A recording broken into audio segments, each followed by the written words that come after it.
Hey, what is up, everybody? Welcome to the PHNX Rising Show, brought to you by the DraftKings Sportsbook app, America's #1 sportsbook app. I'm Ramon Chavez, joined alongside by Max Simpson. We got Owain Evans here, and a very special guest in the house, Luis Manuel Seijas. Thank you so much for joining us today, Luis. No, guys, a pleasure to be here. I was kind of jealous because I always look that you invite people and you never invite me, and I was like, am I doing something wrong or what? But no, that's good. It's good. It's good that you wait till I retire to invite me. I mean, this is why we toast. We're here at Four Peaks. We want to get you a bit. You know, let's just Cheers. Cheers. There you go. That's it. Let's go. Now I don't have any problem with drinking in public. Wow. Have you here, Luis, at Four Peaks in Tempe. Shout out everybody that was able to make it today, home or wherever you're at. Thank you so much. Make sure to let us know in the chat if you have any questions for Luis here. We do want to, make sure to include you as well. But let's go ahead and get started, Luis. You know, a lot of people know you for your playing career, but they may not know a lot about your upbringing, your background. You know, we talked with Juan Guerra last week, and he told us, in Venezuela, sometimes you're supposed to kind of move to baseball first and not even soccer. And, what happened there? He told us that he felt more gravitated towards soccer. Is that how you felt as well growing up? Yeah, I think my dad, being a Peruvian, of course he pushed us, my brother and me, to soccer all the way. Of course, I played baseball. It's a must in Venezuela. I know the positions, I know the rules. I mean, it's a must in Venezuela, and I do enjoy it. But yeah, I was a more active kid. So for me, I prefer the whistle and never stop playing. So yeah, that's why. My father is a Peruvian, and not only a Peruvian, a love of the game as well. So he just put that on the table for us. What position did you play in baseball? Shortstop. Okay. Were you any good? I think I was. But there was this time in my life where my mom pushed me to play tennis or golf. Oh, wow. So it was either those. So for me to play soccer, I need to play one of the other. And I did play tennis for a while. I think I was pretty good at it, but my love for soccer was too much. So it was one time, I don't know, 13, 14.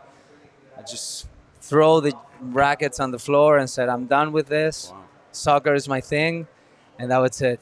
So in another timeline, we could have seen you against like Federer. I don't know. Is that I what don't know if that level, but I think your education give you some kind of work ethic, compromise, always being there, work hard. And if I wasn't a soccer player and I went to the tennis path, those work ethics will stay the same, and maybe I could have gone far. Yeah. I mean, I'm curious because you're talking a bit about playing multiple sports, trying to figure out which one you kind of gravitated towards. What was it first like when you first started getting into football? And I mean, did you feel like you had a knack for it right away? What was that whole process like where you're coming up through the ranks and it's like, people are actually getting attention to me, people are getting eyeballs on me. Like, what does that feel like, especially at that age? Yeah, I could feel that I was good at it since the beginning. Especially in my town, where I struggled the most were when I was when I had my first call into a national team, and it was like a national level. You know, you are not on your city anymore, and there's the best of the countries, and that's when I hesitate a little bit. And I was like, okay, maybe I'm not that good. Maybe I need something. Maybe I have to do more. But since the beginning, I felt like this was my calling. You know, I knew it right away. And Juan told us that you met him in the national teams the first time, the youth national teams. What was he like back then as a kid? He was a very tough six. Not very good. No. He was really good. He was a very physical six, but he was very technical with the ball. I knew him when we were in the national team. Right from there, we clicked because we have the same values. We share the same vision of a lot of things, not only soccer wise. And at the end, he spent more time with my brother. He played a lot with my brother. My brother used to play professional in Venezuela, but we stayed in contact every once in a while. We talk, and in the national team, he came in a lot of games, a lot of World Cup qualifiers, and our relationship grow from that. Yeah. No, that's amazing that you can have that relationship so young, especially in the national team ranks when, like you're saying, you're meeting people from all over the place. And so once you make that bond and you're both moving up the ranks, I think it kind of gives you a little bit of an extra push as well when you're there. And Luis, so, enormously talented at a young age. You caught the eye of some people. Can you tell us about moving overseas to play soccer? Like how big of a change was that from going from Venezuela to literally, across the pond, across the world, and playing in a new league? Yeah, I mean, it was like a progressive phase for me. I'm not gonna lie to you. I had a great life in my town, in my city. My family wasn't rich, but I have everything. I had everything. So for me, the first step was going out from that bubble of having everything there. And I moved to another city first, live by myself, start riding bus, riding subway, things that I wasn't used You're to a teenager do it. at this point. Yeah, I was 16. Wow. I was just get out of. I finished high school and moved to another city, but that helps me a lot. That helped me a lot to really appreciate what I have and what my family have done to that moment, but also appreciate that you have to work hard to get things. After that, I moved to Argentina 2 years later, 1 year and a half later, and that was another phase. It wasn't another city where I can just call my mom and my mom maybe help me with something. It was like literally thousands of miles away in a country that in all my career, the most competitiveness I felt in soccer was in Argentina, because every kid is playing for saving their family, for becoming the next, in that time Messi, no, because Messi is younger than me, but becoming the next star. And that helped me a lot. That helped me a lot to develop myself in the physical way and in the soccer way. So it was a very important phase in my career, not only to shape my game, but also to shape who I was as a man, as a person, and wow. I'm really grateful for every step of the way. That's awesome. I mean, I'm curious, off the pitch, what was your favorite experience, or maybe the most powerful? Because I know you're talking a lot about being in Argentina and everything that shaped you, but how scary was it being overseas? Do you think that was the thing that really kind of helped to elevate your game or shape who you are now? Like, what was the most powerful experience you had when you were overseas?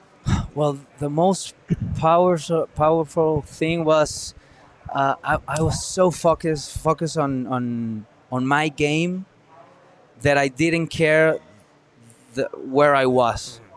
I mean, I remember, and it was really funny. The club from Argentina put me in an apartment, a studio. Yeah. It was awful. It was literally awful. It was like the size of this table. It was kitchen / bathroom / everything. Yeah. And I remember my mom was worried about me, like, hey, how are you? How's the apartment? And I was like, it's perfect. It's awesome. I don't care. You don't want to worry them. Yeah. Exactly. I didn't want to worry, and I didn't want to worry myself. So I was just concentrated on, I'm here, I have to do it, and that's it. And I remember that when I signed my contract in Colombia, which was like my first big contract, I had already a national team status player. I came with another like background, the first thing I did was rent a really nice apartment, really nice bathroom, and I sent the pictures to my mom. It was so funny. Oh man, I don't think people realize that when you're a professional footballer, even when you're at a team, you know, you're still maybe not making enough at that point to kind of supplement, you know, all your needs. So it's incredible, you know, what you had to go through, and a lot of young footballers have to go through. And I was also going to say, I mean, you watch some of these documentaries where they pour so much into the player liaison specialists at these, you know, massive clubs like in England, the Premier League, where it's like their sole job is to acclimate players because it's such a mental focus. But that's at where the clubs that are really funded, I can imagine, was it not quite that that type of glamorous? Yeah, yeah. I think they show 10% of the footballers in the world who have that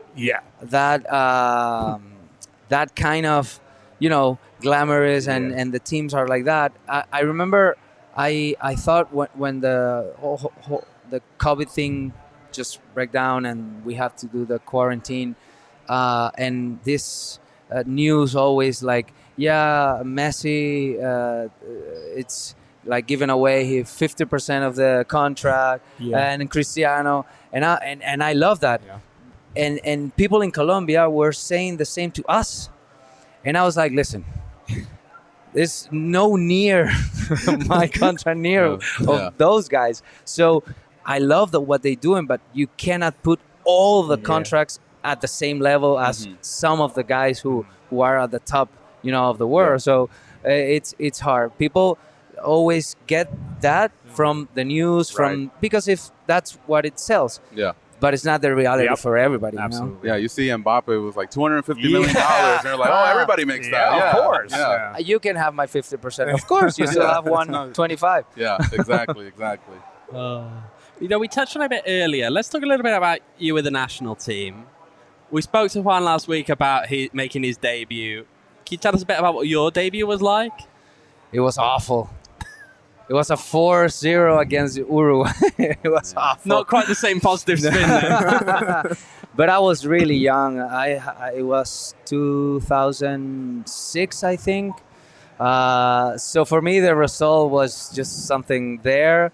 The experience was amazing. Just being there with a lot of the players I've, you know, looked up through my whole life, and being a part of that was just an experience that I've never forget. National team for me, thankfully, it's always been a part of my career. You know, there's players, and Juan can tell you this, that you go, but maybe not all the time, and in different phases of your career. For me, I had the pretty amazing opportunity to always be in every phase of my career, being inside of that, and that I'm very grateful for that. But the experience of the first time, you will never forget. They shaved my head in South America. I think in Mexico they still do that. Here, no. When you're the rookie, when you are the first timer, they shave your head. But the thing is that it was so close to my first time in Argentina that I have already my head shaved off. And the guys in Venezuela, they shaved my eyebrow. So I look, oh my God. If you see pictures, I think I've tried to search on Google. By that time, you don't have a lot of that. So thankfully, it's not on the website. But I looked awful. Oh, man. That's insane.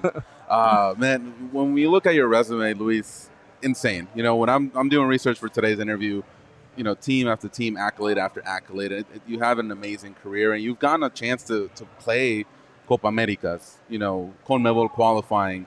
You know, how tough is the CONMEBOL region, you know, having to play against Argentinas and Brazil? And I was having this conversation with Owen earlier today, is that I feel it's the toughest region in the entire world when it comes to qualifying. What do you feel? let me see what Owen feels. So I was brought up on European football, where it's one team qualifies out the group. So okay. But you feel that European qualifiers are tougher?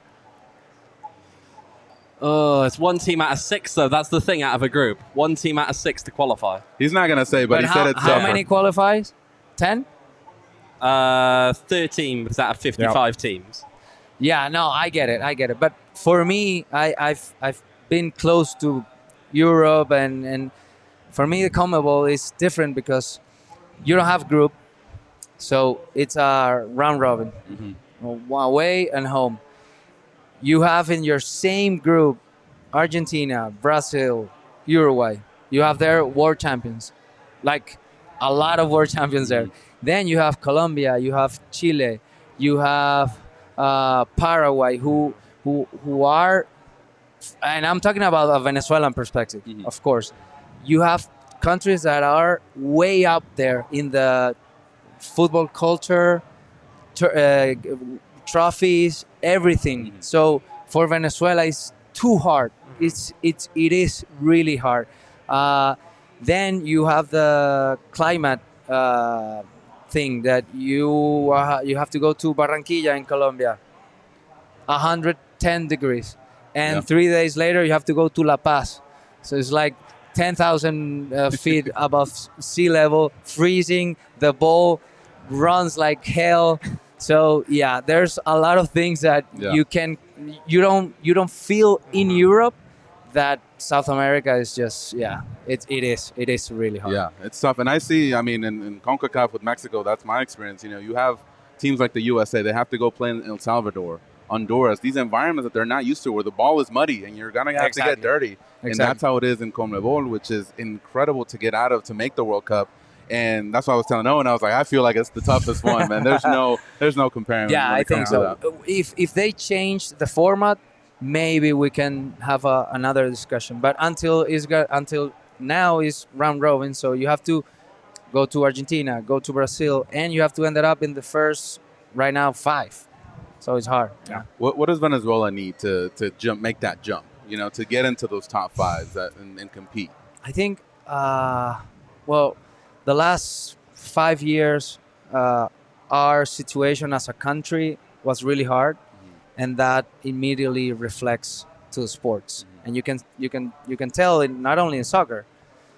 Baseball is not the same as it used to be. Yeah. The pro league of basketball the same. So we kind of the last 5 years got stuck a little bit, but we need consistent. There's an element of soccer culture. Our federation is the newest in South America, and that give you like a gap of 50 years to compete to other federations, and that I know fans is hard to understand, but that matters. Yeah. And we need to lower a little bit expectations. Like I remember we won the qualifiers for Germany 2006. We won 4 games in a row. Never in the history had happened. We won. The next qualifier, we have to make it to the World Cup. It's not like that. A lot of pressure, yeah. And then Copa América, you guys have gone out of the group stages, semifinals. It's the same, yeah. But in Copa América, I think we've been more consistent. But the fans need to understand that there's a process here. Yeah. And soccer, for me, soccer is a sport of habits. Yeah. You cannot expect to just have immediate results. It's just naive. So yeah, there's that. Especially in a type of competition where you're not getting the chemistry as much with your club teammates, where it is so much of it. Hey, I haven't seen you for a couple months. Let's go play this crucial game that decides, whether we go to a major tournament or not. Exactly. Totally. That's why the coach in the national teams mostly is a motivator, someone who can handle groups and put together things that the players can feel comfortable. They cannot do much tactical. I mean, you don't have the days. It's impossible. Yeah, fantastic. Thank you, Luis, for that. And, I just want to, again, have another shout out to everybody there that's at Four Peaks. Look at that. Thank you for joining us, TN. And thank you to Four Peaks for allowing us to do the show here, Four Peaks Brewery here in Tempe. And we got some more events coming up later this week with Four Peaks. Yeah, of course. Well, I mean, first, I want to shout out Four Peaks. Thank you guys for hosting us every last Wednesday where all of our shows go live. This is the first time we've been live here. Thank you, Luis. Thank you to Luis. We're very, very psyched to have you here live. I told you guys, it's ironic. I've always been so careful in my career that doing this show behind this is kind of ironic. No, I hear, man. Thank you for those of us in attendance. I know you guys are appreciating the $3, the first round that I bought everyone. So, cheers to Max. Thank you, Max. Yeah. Oh man, yeah. If anyone else who came late, just go up to the bartender up front, let him know Simpson, and we'll take care of first round. $3 kilt lifter and wow wheat pints only. I'm watching you guys. But yes, we do have a couple events, and Four Peaks has a couple events coming up. So first thing. This Saturday, if you guys want some discounted beer, they actually hook you guys up with that. So first off, at their Wilson Street tasting room, which is like 10 minutes west of here, $15 for a 24-pack of their fall variety pack. Graphics on your screen right now. And the first 50 people that show up will receive a free Oktoberfest t-shirt. So that's a really cool thing they got going there. I mean, we've had, it's their pumpkin porter, their double pumpkin porter. It's all delicious stuff. I've actually got the double pumpkin here. It's good stuff. Good. Yeah. No, but that's what they got for the beer wise. And producer Emma, are you ready? You got the stuff? You got the link? Okay. I think we're ready with a little announcement with some events coming up, because we were talking about international football, and it is World Cup coming around. So I think it's a great time to announce that we are going to be having every single USA and Mexico game. Watch parties here at Four Peaks. Producer Emma just going to drop the link in the chat. But yeah. Maybe I'll join. Yeah, let's go. Let's go. Look at that. Okay. We're gonna be here. So. But yeah, man, we got a, we're watching right here. 22-foot screen's going to be propped up right behind me. $3 kill lifters. Wow wheats the entire time. Every event, by the way, is free. So everyone wants to join. Hit that link. Get your tickets here. Everything is free. Every game is at noon. And the one game, the first Mexico game that's at 9 a.m., we're going to be doing a little breakfast buffet for those that are interested as well. So tickets to every single one. Hit that link. Super easy to sort through. Get them now. Get them while they're hot. World Cup is, less than a month away. We're like 3 weeks. 25 days. That's insane. That is insane. It's really There's a guy up. asking if I'm wearing a Padres hat. I wasn't going to mention that, No, but let me clarify. Okay. I'm a hat fan. You're a hat fan. Yeah. And you chose the Padres. Yeah, it's not anything. We're going to have to get him a PHNX hat. Oh, of course. That's what we need. There you go. I'm sure Four Peaks got a hat, all that stuff. For sure. Yeah. And then remember, guys, if you guys are enjoying Four Peaks, you must be 21 years or older. Make sure to enjoy it responsibly. All right. Speaking of 21, I hear you got ID'd on the way in, Louis. Yeah. You said earlier this season that your metrics were looking like you were in your early 20s. Well, clearly the door staff think the Wait, same. he got ID'd outside? Yeah. Is that what happened? Yeah. Wow. Yeah. Swear to God. But that's, my wife just hate that.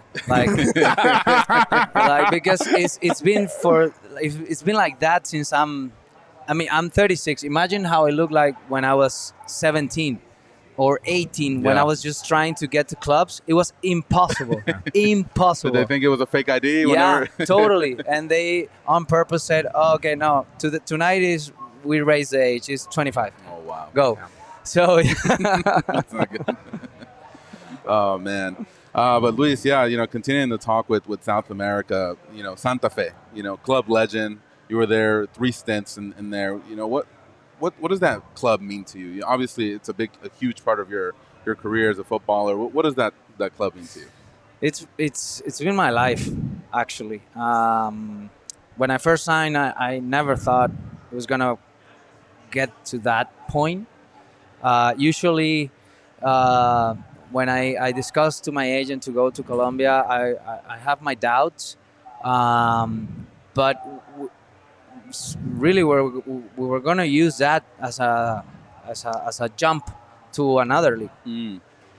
But I was so in love with the culture of the club, the history of the club. When I arrived, the club has had a dry spell of 37 years, right? Yeah. It was the first big team. It was the first professional champion of Colombia. And they won 6 in a like 20 years period, and then stop. Like it was insane, and to see all the fans, all the people just going season after season, like renewing the faith and fighting with the other team of the city, making fun. It's hard. It was hard. So I fell in love with that, and every time I went out to play, I felt like I was playing for them. I felt that pain, you know, and that year we arrived a group of people who really fell in love with the club and put the club first, even though because we had offers, I had better offers. Omar, the Argentinian, the 10, who is like the biggest man in the history of the club, had offers, and we decided to stay because not only we love the club, we enjoy the day-to-day basis. Like I was talking about that in a Instagram live last week, that's the thing that I am gonna miss the most: the day-to-day, the locker room, being there, making jokes, talk about life, about whatever, you know, and we create that, and after we create that, trophies start coming, and when we end the dry spell, and we won. We played like I think 10 finals in 10 years.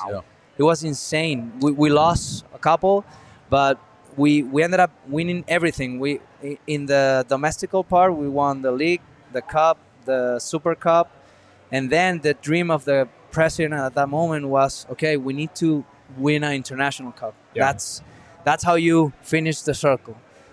We went to the semifinal of Libertadores 2013, then quarterfinal 2015, and then that same year we ended up winning the Copa Sudamericana, which is the biggest title in the history of the club. So for that group, it was Now, I believe that your team was the first one in Colombia, right? To ever do that. Yeah, That's insane. Nacional, they lost the final, and then we ended up winning for the first. Tell us about that competition, you know, because we hear about Libertadores, we hear about Sudamericana, but for you to win that trophy and bring that to Colombia, it must be an insane feeling, you know, and it's not an easy competition. You're playing against teams from Uruguay, you know, Argentina, everywhere. It was a tough tournament because at that moment you didn't play group stage, so it was knockout rounds since the beginning. So you had to win like to get to the final 7 knock stages. We start and you see it too far. Like you start playing and okay, we won, but you never know. These are home and away too, home right? and away. And you start thinking about, okay, there's a long way. And then you just, on the blink of an eye, I remember because they put the cup for an exhibition in Bogota. But it was like, I don't know, what second knockout round. It's still a long way. So I talked to one of my best friends. We were walking in the field and we saw the cup. And I told him, like, look at that. Can you imagine? And we were like, let's play. Come on. When we were in the semifinal, we were like, oh my God, right there. we're here. Like you can't tell, but you just go. And when we arrived to the quarterfinals against Independiente of Argentina, which is a giant, at that moment we thought, okay, we can maybe have a shot at this. We got another special guest in studio. A cameo. That's how you call, right? What's up, mate? He's going on. I think he's jealous because he was one of the guys we interviewed. How you doing, brother? Good to see you. You heard that Max was offering free pints and immediately. That's what it is. He sent me a message like, is this free beer? Oh, okay, I'm going. And yet, Owen fails to point out it's the first round, but I got you a beer. I got you a beer. I appreciate it, Greg. Thank you for coming. Yeah, we'll call you in right now in a few minutes. We got some questions for you as well. I get to see Greg Hurst here. You never know what's going to happen to PHNX Rising Show. Right? So good to see you, Greg. It's probably a nice surprise, him popping up behind my shoulder than Saul all those other times. That's true. That one's scary. Yeah, seeing Greg.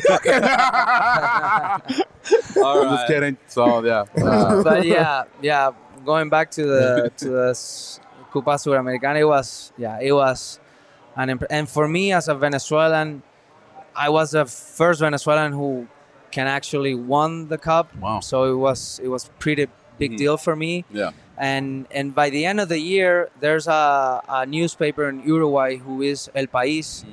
They do this survey, and they ask like 400 journalists in South America, and they have to put together the all-star team of the Best year 11, of South America. Wow. And that year I got in, and I was the first Venezuelan who got in. So that is a really high note. That year was insanely good for me. It was it was my best year. Amazing. Well, let's stick on the South American theme, but look at one of your other clubs. Of course, you went on loan to Chapecoense, didn't you? After the crash, after the plane crash and everything that happened there. From your perspective, what was that like going there with the atmosphere and everything around that? It was one of the most difficult years for me personally, but one of the most fulfilling because I remember when the crash happens, I was in Brazil. So the news hit Brazil really quick. I was driving Olivia, my daughter, to the pre-K, and I remember reading it at the cell phone, and I just stood at the light. I was at a light, and people were like honking, and I couldn't move. It was really I felt that, because that's our lifestyle. Like every weekend you go in a plane. Every once in a while you have this long trips in South America. So I was like, man, this is hard. This could happen to me. Yeah. And my wife, the same. She cried like for 3 days. Yeah. So when I was in Internacional, on the plane, there was some academy kids from Internacional that used to play in Chapecoense. So at the club also, it got really, really sad. When I get to the training facility, everybody was really sad. So when in April I received the call from the new general manager who was rebuilding the whole team because it was only 4 players when the crash happened. I wasn't really being considered by the new coaches in Internacional, so I said, listen, maybe this is a way to play, but also to help this amazing team that went through this. And it was unbelievable. We get together from all the teams in Brazil because a lot of players go on loan that year. And being there in the locker room when last year you've seen the videos of the team chanting and celebrating every phase they went in the Copa Sudamericana, it was really powerful. It was really powerful, and we ended up doing. The main objective was avoid relegation that year for the club, for economic things, for legacy things. And we not only avoid that, we ended up doing the best tournament in the history of the club, the best league. Yeah. We qualified for Libertadores for the first time for the club. So there were some bad moments where we start like this, and then we hit the plateau and start going down a little bit at the middle of the season. And the fans, it was hard because they remind us the people who were in the accident, like, they were better than you, and you can respond to that. In other situations, you respond. If they compare you to any player, you can respond. But when they compare you to something like that, so it was a tough moment. The group managed to get out of that and ended up in a high note. But it was really good to be part of that year when all the world have the attention to the team to see what we can achieve. You know. While you were there, were you able to meet any? There were Yeah. some survivors Yeah, from the yeah, crash. we- Did they come around? Neto, Alan, and the goalie that lost, lost his leg, yeah. his leg. Jackson, amazing people, amazing people. It was impressive to talk to them, to when they share their process of the accident. I learned so much. I learned so much about life. I was dealing with some things myself, some professional things myself that I was being too hard on me. And when I listened to that stories, I was like, "Come on, this is only a sport." It puts it in perspective. Yeah, man. totally. Yeah. I mean, I'm gonna be sad because I'm not performing and not enjoying my vacation with my daughters. Come on, these people just die. You know, it really put me in perspective and it helped me a lot of my process that I was going. Got it. Wow, amazing. So after your spell with the Chapecoense, you got the call once again from Santa Fe to return to Colombia. Santa Fe was like the love that never goes away. You know, that girlfriend that never goes away. Yeah. It was like that. But yeah, when I wasn't doing so well in Brazil, they called me back again, and I think for my family moment, it was a good moment to go back. Bianca was on the way, so I wanted to give Paul and the kids some base, you know, to stay, and I signed a 3-year contract. So I was prioritizing that for my family, and in those 3 years, well, we had the COVID thing. We passed a very bad series of results in the club, almost like we passed here, that we stay like 2 months without winning, something like that. It was hard. After COVID, we reached the final, and I thought I was never gonna be close to win another champion in Santa Fe. So I was really excited. That was before I came. Before that year, I turned my ACL, my right ACL. It was really hard. I was already a veteran with a lot of years on my back, and it was a tough recovery. But I ended up recovering and being important in that tournament. We played the final against America and we lost by a goal. And I've lost a lot of finals in my career, and I've never cried because I understand that this is a game. You have chances. The other team also wants to win, but that final, I remember call Paula. She was here, I think, and I just cried so much because I knew it was my last time with Santa Fe. Yeah. And yeah, that was my last stage, and that's when I always realized that you as a player are an asset, and as an asset you are valuable until you give something in return. But I thought, because everything I've been through in Santa Fe and everything I've sacrificed in a way in Santa Fe, I thought they were gonna maybe let me stay more, and that didn't happen, and that was a tough. That wouldn't really hit you like, hey, you know, this is a business. You know, that's the first time. Like I said, I knew I've been doing this since I'm a kid. I know that this is a business, but having from Santa Fe, it was a really tough pill to swallow, you know. But yeah, that's the way it is. Yeah, and I mean it's quite the transition going from playing in that final, having all the experience, especially with the club, the girl, you know, the girlfriend that's always there, the love that's never lost. And then you go to, oh, hello. Yeah, I saw you coming around the corner. Nice try. I'm used to your charade, buddy. No, but, you then have that transition where you go to Rising. And it's your first time, playing in America for a club like this. What was your mindset going in? Because, you're wanting to compete. You know that, hey, I still got it. I still am a very valuable asset to this team. But at the same time, USL can historically be a bit of a younger league. Yeah. You definitely have a lot of experience that a lot of the younger guys in the locker room can really value from. What was your mindset? How do you balance all that going into a season where just coming off of the highs and lows of what happened the year before? I think I left my ego in Colombia. And that was a huge step for me at that moment. Mm-hmm. I remember Juan, he was an assistant at that moment, and he called me.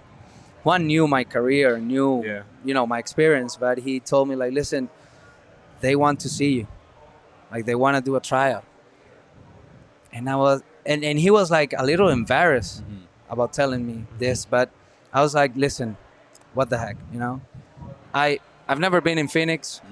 I might have, get to know the city. Yeah. Being there for a couple of weeks. I was also in that transition to, okay, should I stop? Should I keep going? Paula the same, say, listen, go. You don't have nothing to lose. Maybe you don't want to stay. Maybe you decide that you don't want to play.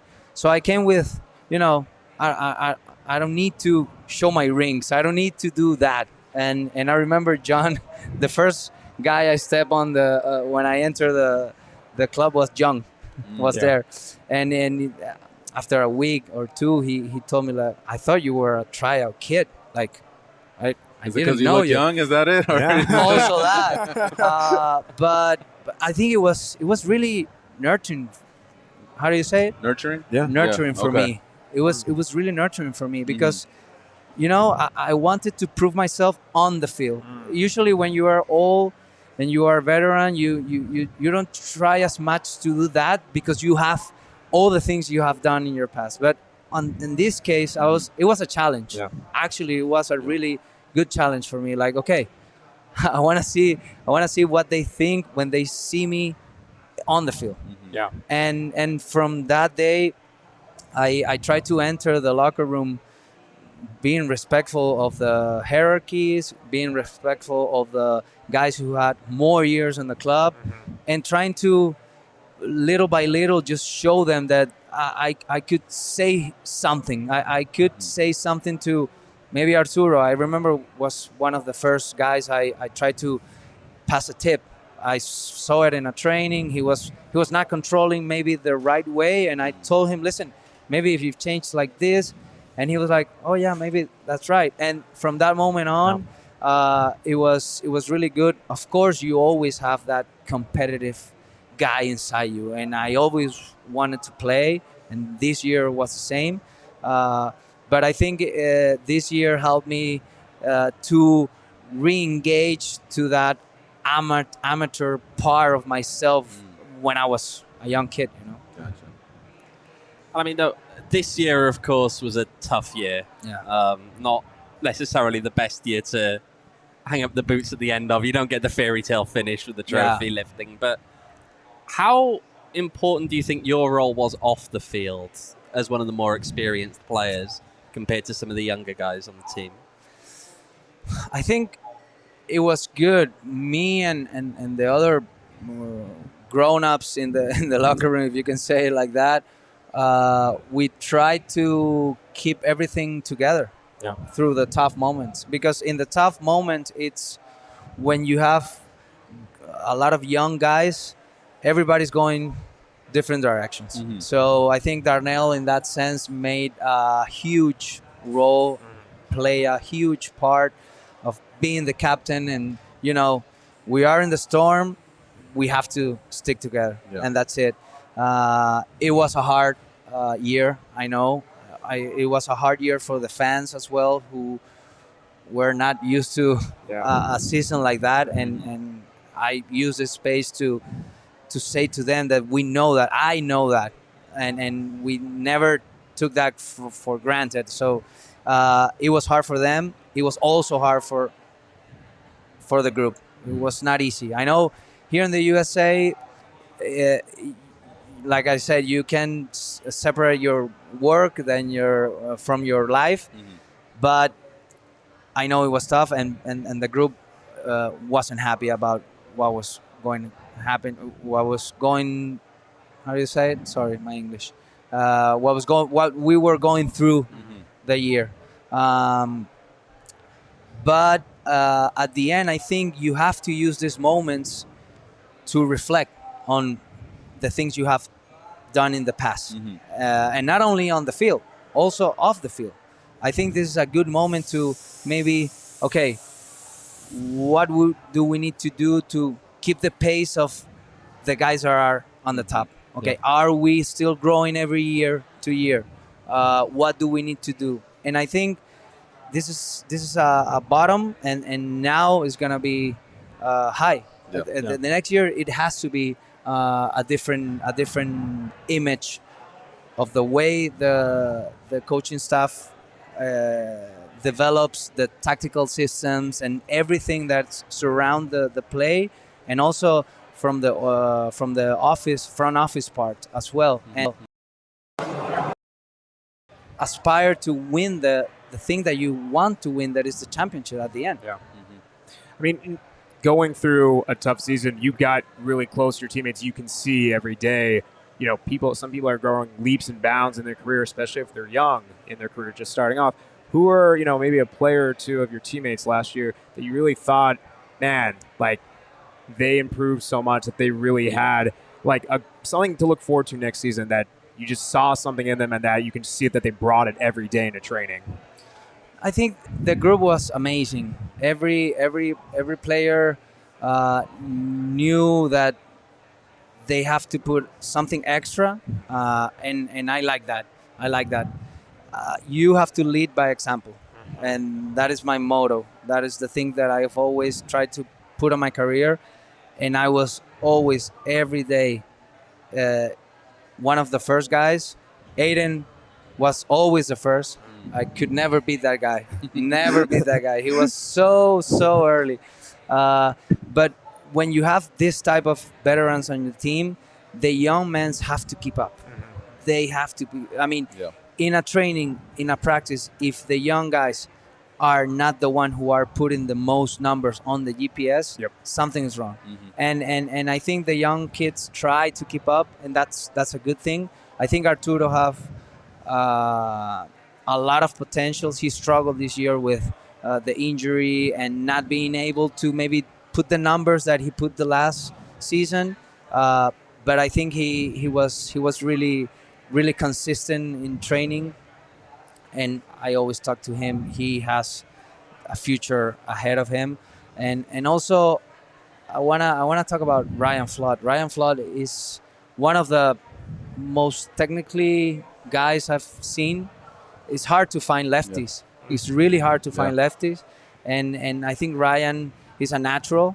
He's a guy who wants to put the extra work, and this year wasn't easy for him. And I remember when he scored the goal out of El Paso, he was not playing, and Juan opened the space, and if he, through that month or two that he didn't play, if he didn't train the way he was supposed to train, he would have entered El Paso and not done nothing. But because he trained and he prepared himself for that situation, he was able to take advantage of the opportunity. Yeah, we were there in El Paso when he scored that goal, and we were all rooting for him, because he had been going through a spell of not playing, and then he comes on, boom, banger. Like and that confidence I know within him just shot up. No, and the next game was such a year for Ryan. Next game, he started against RGB, and he did an amazing game, and he had the misfortune of the injury, and that was we it saw for him. him. He was exhausted. He was going up and down. We noticed that as well. It's like, he needs to be on the field, So, yeah, tough to see, and hopefully he can come back next year and perform as he does. So, all right, y'all, let's take a quick break and talk about our friends at DraftKings. If you guys haven't yet, make sure to download the DraftKings Sportsbook app. And when you do, make sure to use the promo code PHNX. Right now, new customers can bet $5 on any NBA money line bet and get $200 if your team wins. And you can also boost your winnings up to 100% with DraftKings stepped up same game parlays. So again, guys, make sure to download the DraftKings Sportsbook app and use promo code PHNX. Minimum age and eligibility restrictions apply. See show notes for details. You watch a little baloncesto here and there? Yeah, Yeah? I love basketball. The Suns, right? Okay. Yeah, because with the Padres, you might be giving the wrong idea here. So we're not sure. No, I love basketball. I think it's an amazing sport to watch live. Yeah. I mean, it's such a boom, boom, boom, and I enjoy it a lot. I saw. I think it was Steve Kerr, the Warriors head coach, and we don't talk about Warriors after last night. No, but he did make a comment. I think it was a couple weeks ago. He said that every basketball player should start out in some part of their career playing on the pitch, playing soccer, because it really helps with the movement. It helps with the touches in tight spaces. And I was like, I've never heard something like that. But it actually kind of makes a lot of sense, like the movements and just the tactical wherewithal. Totally. And I think the other side, like as a soccer player, you should play basketball because it helps you to think faster. You have to be quicker, tight spaces, and I think. Who was a basketball player who played? Steve Nash, I think. Yeah, he played big soccer guy. Really good player. He doesn't part own Mallorca. Mallorca was Stu Holden. And he used to be the general manager for a while, and I think it's accurate, and that's why Guardiola takes a lot of things of Phil Jackson's, and there's a lot of similarities, and that's why I love. I know basketball. Klay Thompson. I know we don't like him right now, but he made the comment too. He's like, "Hey, when we play, the Warriors play, we feel like we're playing tiki-taka, like Barcelona, because everybody already knows where to go and where the pass is going, and they have that fluid system already, and that's why they're successful because they're so in sync with each other." So. Yeah, great stuff. Great crossover there with the two sports. Yeah, so. This just is a pro Suns podcast, not a pro Warriors podcast. We'll just put that out into the ether so no one's mad at us. Yeah. Go Booker. Oh man. Well, you know what? Let's move on a little bit here. You know we're going to have to ask you this question. You posted this week about the coaching work that you were doing. Yeah. So what's the next step now? Well, the next step is to prepare myself. It's to study. It's to be humble enough to know that my experience is only gonna get value in the same level as I prepare myself. If I think I've played this for 19 years, I know lockers, I know the field, I don't need to prepare. I'm not gonna be. I'm not gonna be successful. So my first steps right now is to end my license. I already have my A license of CONMEBOL. I'm doing the B Pro right now, which I'm enjoying a lot. I think the American way of structure, the whole thing helps a lot. It's been really cool. Next Tuesday, I'm traveling to Kansas for the first in-person meeting, so it's gonna be good. There's a lot of still active players of the USL, ones of the MLS, so. That is my roadmap. I mean, I've talked to Juan, of course. We share the same vision. We share the same work ethics. We share the same taste for how you should play the game. I think I could be an amazing asset for Juan, and he knows that. And I think I can learn from them a lot. But unfortunately, right now, there's no spot open, and we just have to wait and see. For now, I'm just chilling my retirement, studying, focusing on my kids, doing hikes on the weekend, playing tennis, you know. But of course, I would love to come back. There's no doubt about that. But there's some things that have to happen that maybe could happen. Or maybe not, and that's the reality. Yeah, it's kind of funny in a way that Juan was here last week speaking with us or at the studios, and he was talking about his last year in Indy, where his coach said, "Hey, Juan, I know you have what it takes. I want you to come back and be a coach for me."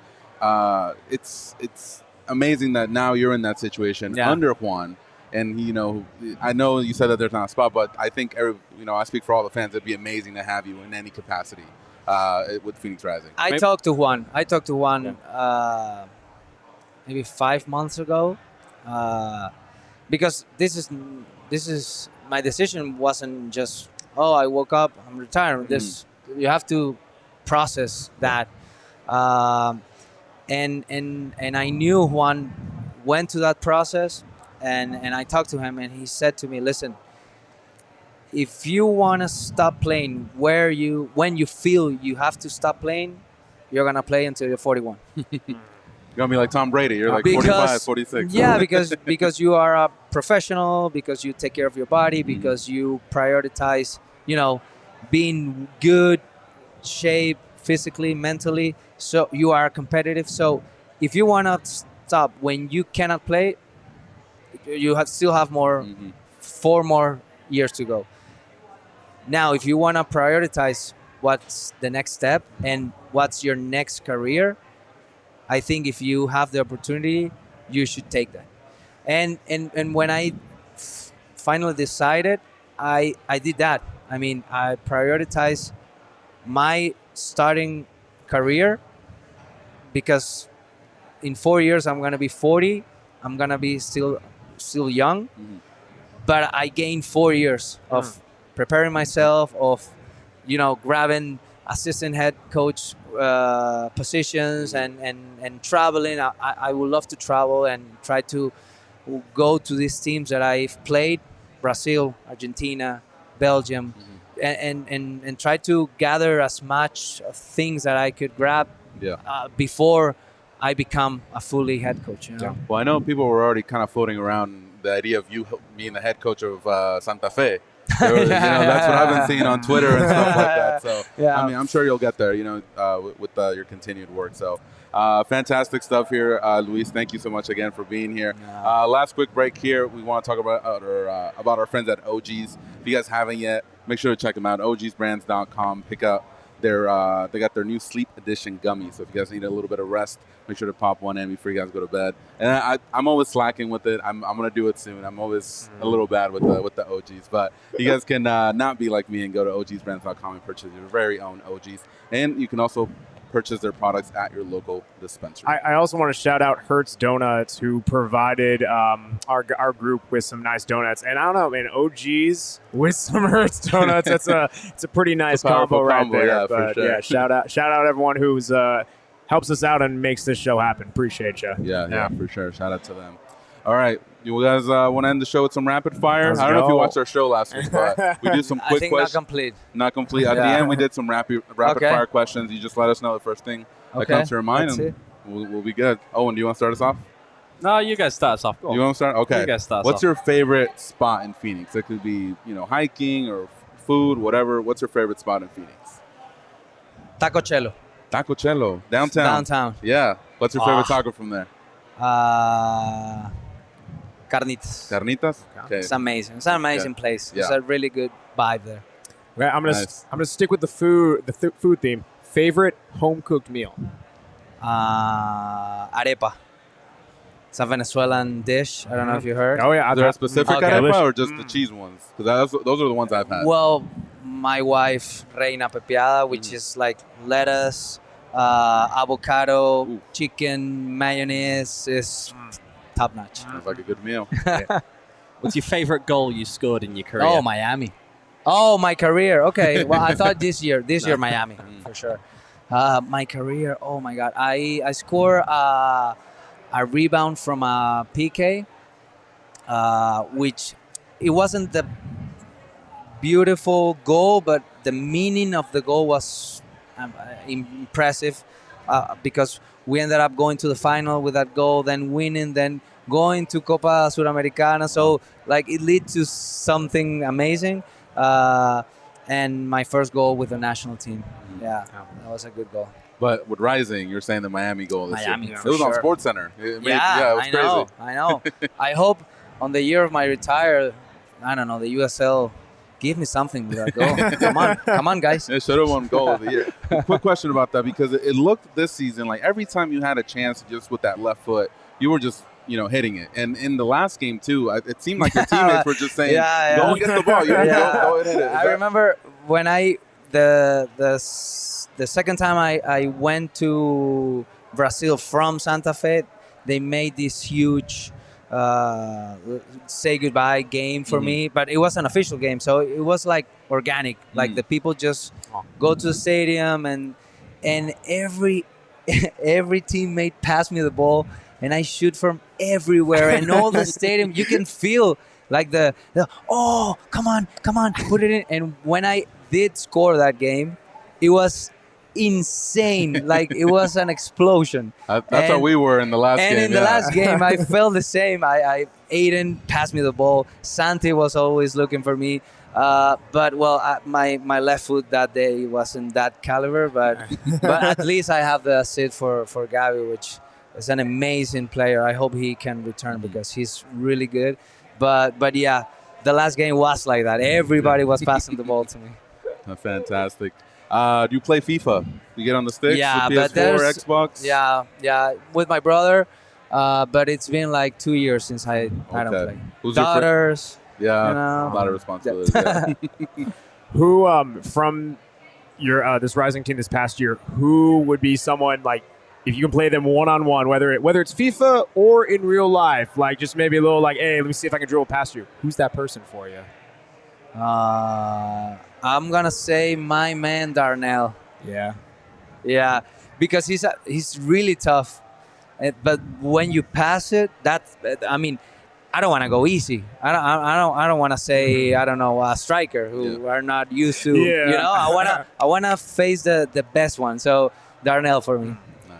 Who's the toughest player you've ever come up against in your career? The toughest in a technical way or physical way? You can go with both if you want. Well, no, I think Messi for sure. I mean, you can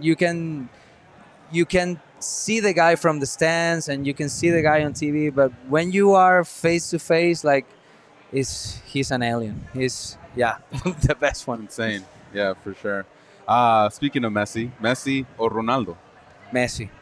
Although I love Ronaldo and his way, his mindset, but Messi is just more natural. Yeah. I mean, for who love the game, for me, Messi is the best. Absolutely. Yeah. Awesome. All right. Well, I got the last one then. We talking about World Cup. He's made a verbal commitment that he's gonna be there at some of these watch parties. Who do you have winning? Argentina.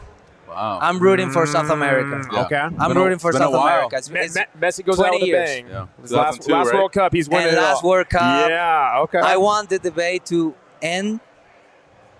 And if Messi wins the World Cup, I think the debate...